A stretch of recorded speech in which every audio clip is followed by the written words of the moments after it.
Hohner. I'm an endorser for the Hohner but company. look how great it is. And you said you have the smallest one? Yeah, from the largest to the smallest. Which is? Did they used to give those away? Could you buy those for Halloween? How do you think I got it? Somebody gave it away. I wanted to ask you when you were on stage, when you pulled this little tiny thing, I went, I think I had one of those. Yeah, everybody has. Did they? Yeah. But it's... Does it play?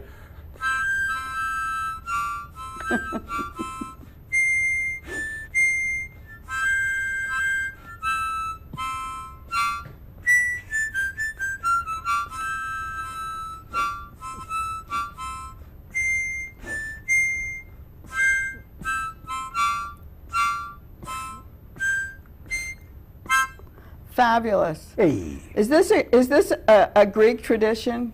What? The harmonica? No, it isn't. What, bouzouki, huh? No, they want bouzouki and violin. That's what my father. You play violin, you never make money playing the harmonica. So there you are. Then you started your comedy team. Then you got into acting. Yes, I did.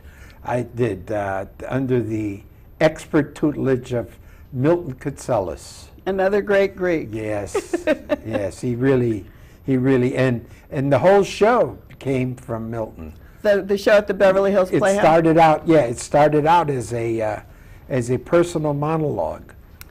Oh. 10-minute monologue. For his class? For his class. Oh, that's so great. And then he says, do more of it. And then I would talk more, and I would talk about my family, and he goes, that's good, put that stuff in, and put this and put that. So he just sits individually and helps you develop something. That's so great. See, Phil Foster first made me aware that my family was funny. I see, I see. And Milton showed me how to put it together. What about your director? Did you need a director? Bobby Walden, good actor and a good, terrific director.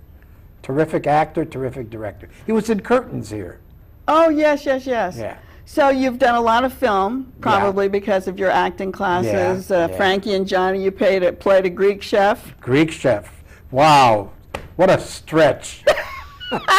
What about in Dear God? Dear God, I was a Greek bailiff. Oh, so, but you don't always play ethnic parts then? No, no. I was in Princess Diaries 1 and 2.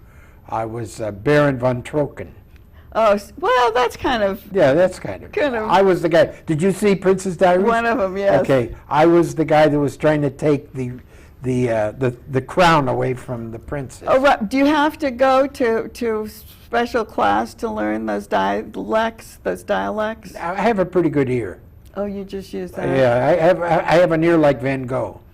So your family was a big mix, no ears. Okay, it's going by me. I'm like trying to get... That's okay. Don't worry. I'll do the next one slower. Your family You're delightful, you know that? You're a delightful lady. Your family was a big mix. You're married to a Jewish woman. Yes, my wife is Jewish and Turkish. Oh, she is? Yes, and... oh, well, the Greeks love the Turks. And Jackie Leonard said, your mother must have hit her twice. That's so he goes, good. Turkish and Jewish, that's one hell of a combination.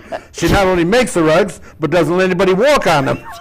Did he used to do that? Yeah. Did Roberta laugh? Oh, yeah. Yeah, very good. But I think the funniest thing before I leave is like your father used to always blame everything on Catholic school. Oh, yeah. And he blamed, and when you come and see the show, you'll find out why. Oh, we can't tell him why. I can't tell him why. Yeah. I can't tell him why. Well, because it is a little bit of an adult phrase, that I would use. But you use it all the way through. Oh, yes. That. Yeah. Well, and it was because of my father that I did go to Catholic school in the first place. Well, we're glad you came to the Joan Quinn Profiles. I am too. Thank you very much. I had a beautiful time. Thanks. And don't go away. We'll be right back with James Tormé.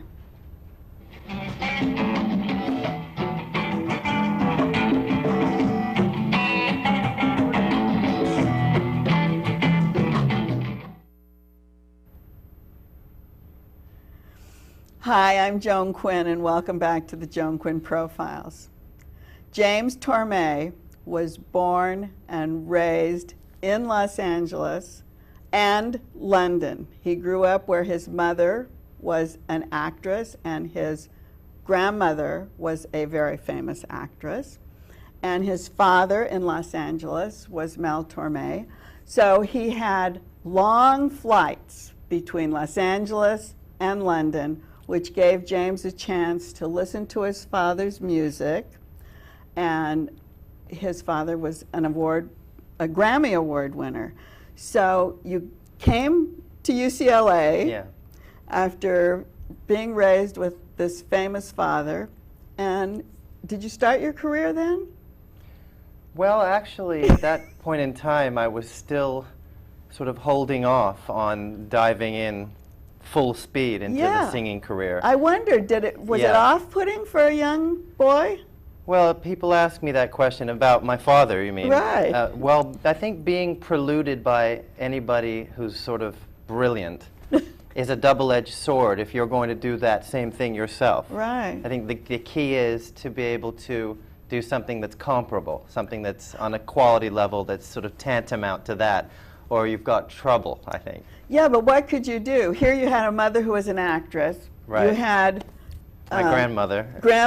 Thora Bird. Thora Hurd, right. Thora Hurd, excuse me. No, that's okay. She's a bird from London. What can we say? Exactly. She's no bird from London. But, oh yeah, I mean, absolutely sort of New Jersey-sized footprints to try and fill on both sides of my family. And what was your grandmother doing? Was she acting when you were young? Yes, my grandmother, she was in sort of 900 plays on the West End of London, probably the #1 contributor to British television, film, and radio of sort of all time.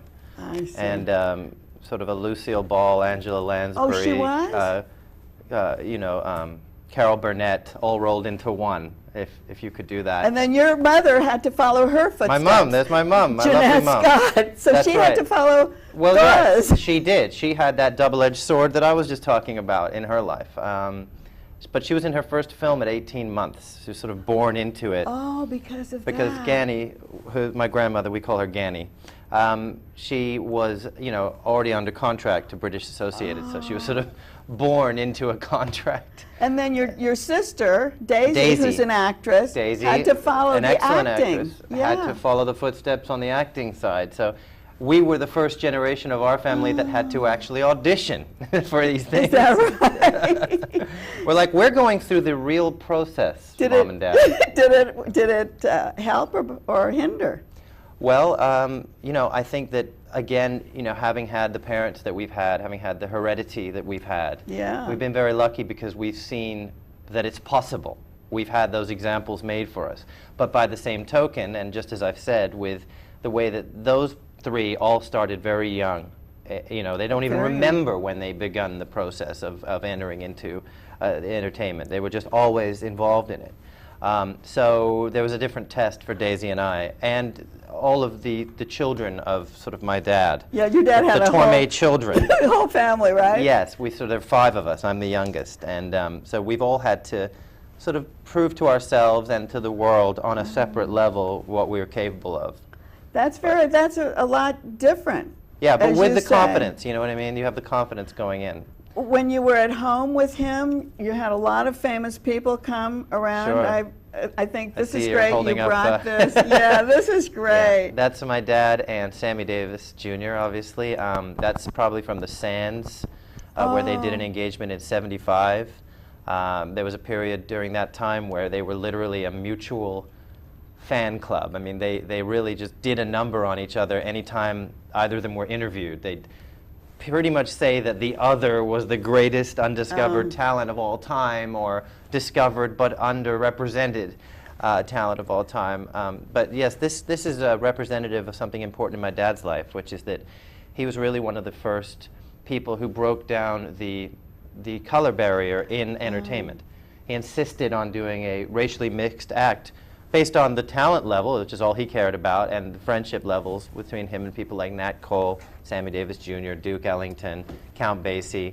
And they were doing that sort of 10 years before anyone else was doing that. So I brought that because I'm very proud of that. Were there a lot of those people coming in and out of your house?